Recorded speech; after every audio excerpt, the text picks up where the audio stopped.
Hello and welcome to UmamiDream. My name is Kazu.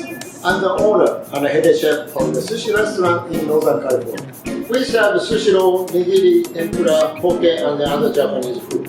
I was born in a restaurant family.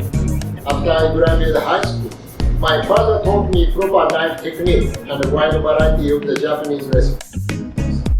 My specialty is sushi and the traditional Japanese cuisine, but I have also learned to make many special rolls that were created in the United States.